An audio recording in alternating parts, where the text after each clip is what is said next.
क्या प्यार करना अपराध है? और अगर प्यार करने वाले नाबालिग हों तो क्या उन्हें अपराधियों की श्रेणी में खड़ा कर देना सही है? देश की सबसे बड़ी अदालत यानी सुप्रीम कोर्ट ने एक ऐसी बहस छेड़ दी है जिसने कानूनविदों से लेकर आम जनता तक को सोचने पर मजबूर कर दिया है। मामला है पॉक्सो एक्ट और रोमियो जूलियट लॉ का। आखिर क्यों सुप्रीम कोर्ट को कहना पड़ा कि सहमति से बने रिश्तों और यौन शोषण के बीच एक बारीक लकीर होनी चाहिए? क्या अब किशोरों के प्यार को जेल की सलाखों से आजादी मिलेगी? आज हम इस वीडियो में बात इसी मुद्दे पर करेंगे। नमस्कार, मैं हूं ऋचा और आप देख रहे हैं one India Hindi.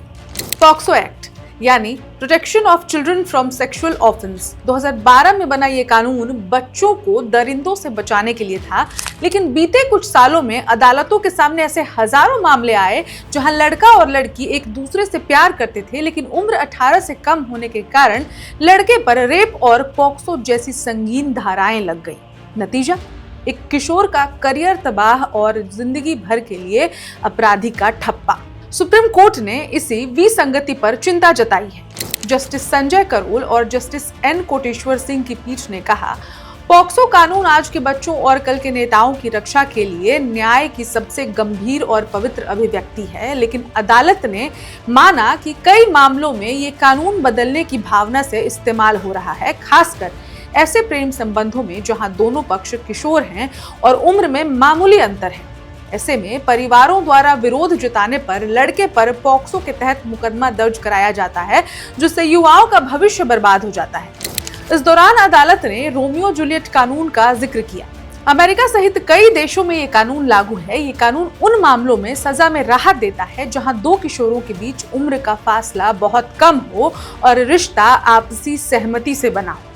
Supreme court ने केंद्र सरकार से पूछा है कि क्या भारत में भी किशोरों के बीच सहमति वाले रिश्ते को क्रिमिनल केस से अलग रखने की जरूरत है।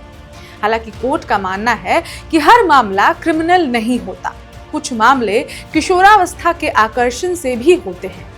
हाईकोर्ट ने एक पॉक्सो मामले में आरोपी को जमानत देते हुए निर्देश दिए थे कि हर मामले में पीड़िता की उम्र का मेडिकल निर्धारण अनिवार्य हो। सुप्रीम कोर्ट ने इस निर्देश को खारिज कर दिया और कहा कि उम्र का निर्धारण ट्रायल का विषय है, न कि जमानत सुनवाई का। हालांकि जमानत को बरकरार रखा गया।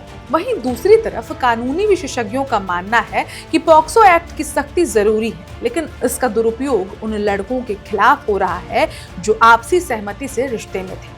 वहीं सामाजिक कार्यकर्ताओं का एक वर्ग ये भी डर जता रहा है कि कानून में ढील देने से अपराधी इसका फायदा उठा सकते हैं।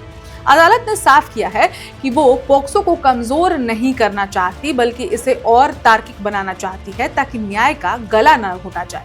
सुप्रीम कोर्ट की ये टिप्पणी आने वाले समय में एक बड़े कानूनी बदलाव की दस्तक हो सकती है, जहां ये सवाल उठता है कि क्या कानून सिर्फ सजा देने के लिए है या सुधार के लिए भी। फिलहाल के लिए बस इतना ही। बाकी अपडेट्स के लिए बने रहिए वन इंडिया हिंदी के साथ।